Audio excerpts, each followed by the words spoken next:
Two of my favorite people in politics recently sat down for an interview, that being AOC and Medhi Hasan. Both are very insightful, progressive in nature, and really articulate at destroying misinformation and expressing their points of view. So there's of course a few notable clips that I wanted to play and look at. Medhi doing so to launch his new media brand, and having the likes of AOC on is a wonderful way to start and attract in a progressive audience. In this interview, they're discussing media as a whole, MAGA Republicans, and the unfolding genocide in Gaza. So, of course, we have to start with what is the most important of them all. You believe the United States government, the Biden administration, is complicit in a genocide? I believe that the ongoing famine that we are seeing and the forced famine of Gazans constitutes an unfolding genocide. And if we continue to enable the complete withholding of aid, the starvation of nearly 2 million people, this will be what have happened. And we've seen this in Rwanda, yes, in Bosnia. So you said in your speech, you referred to Joe Biden at the start as a decent man, but then later in the speech you said a genocide looks like, quote, decent people who do nothing or too little too late.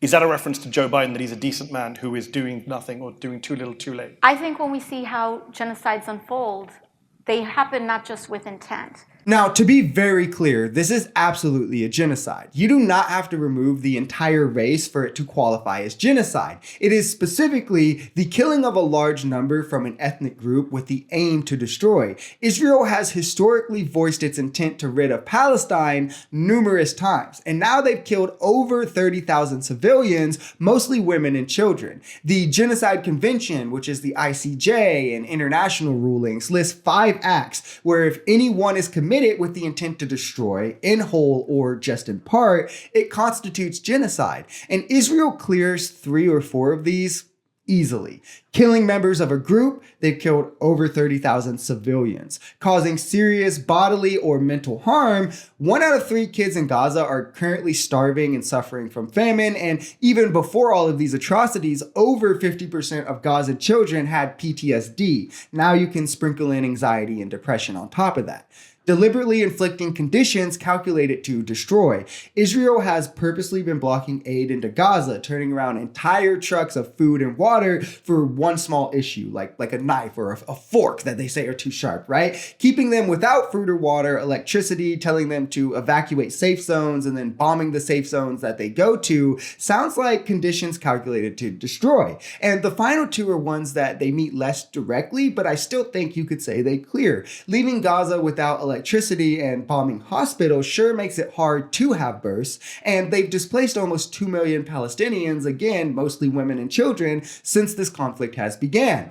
Another thing important to note is that the ICJ found Serbia to have committed genocide in Bosnia under some similar conditions. It happened during a war, there were casualties seen on both sides, but Serbia in this instance only killed 8,000 civilians. Now, compare that to what's happening in Gaza and tell me it's not a textbook genocide. And this ruling didn't come in until 21 years after the conflict. So, as AOC said, the longer we sit back and wait, argue over what to call it, the semantics of it, more innocent civilians, more women, children, and elderly people are dying, starving, and waiting on much needed aid that we could provide. An Intercept study has shown that words like massacre or slaughter are used at a rate of 125 times for Israelis for every 2 times it's used for Palestinians, only further dehumanizing them and adding to the uncertainty by the skewed coverage we see in American media. Telling the truth.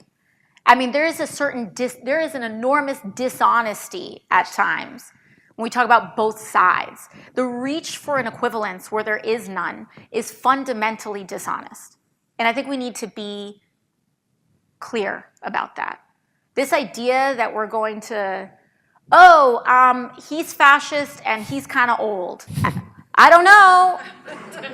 That's dishonest. It's dishonest, and in my view, it actually belies really awful intent. The far left wants healthcare, and the far right likes Nazis. I just I see this too when people. They try and compare you to MTG. How do you feel about that? She's not on the level, okay?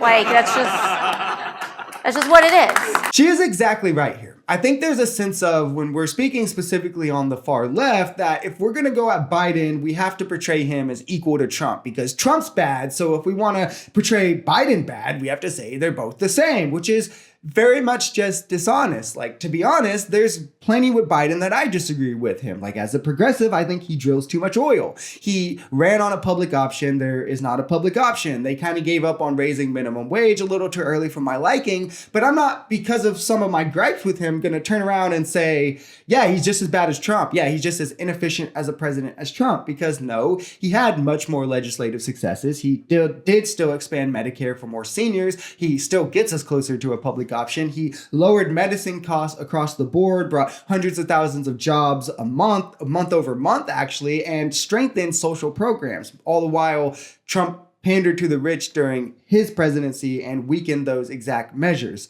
Trump literally wants to do fascism while Biden might stutter a bit. We have to be honest with ourselves and what gets us closer to what we want, and not hoping for some caricature that's never going to exist, because nobody is going to get you all the way there. One of Biden's best quotes, I think, is when he said, compare him to the alternative, not to the almighty. And that's very much true. If you're comparing Biden to the almighty, he's always going to fall short. But if you're comparing him to Trump, he is football fields ahead of him in terms of who is the better pick. And you can't let Republicans try to build this false dichotomy either. Oh, they're both old, or oh, they both do shady, illegal things. Like, no, Biden is being targeted by Republicans in attempts to give them talking points just like this. This is why time after time, the impeachment goes nowhere. There's never been any formal charges brought, nothing. While Trump broke the law, charges were brought to him. He's been found liable on multiple of them, and it's looking open and shut and the criminal cases he has ahead of him. I watch a lot of Biden and Trump speeches, right? For my job, for what I do on this channel, I have to put myself under that kind of duress, right? And what I will say about their mental stability is Trump could never and has never given a speech the magnitude of Joe Biden's State of the Union, let alone in this 4 years now, speaking coming into this presidency. Trump has never spoken that well. So if we're comparing mental states, I'm sticking with the good guys and going with Biden. If you enjoyed this video, we're Social Society. We're a commentary channel influenced by politics, society, and the economy. We are pretty left-leaning on this channel, but we're open to our right-wingers as well. The biggest thing here is having conversations that get everyone to the bottom of the truth. If that sounds like something that could interest you, consider smashing that subscribe button, leaving us a like, or even commenting on this video. We even have memberships available as low as $3 if you'd like to support, because the only way we become a society is together.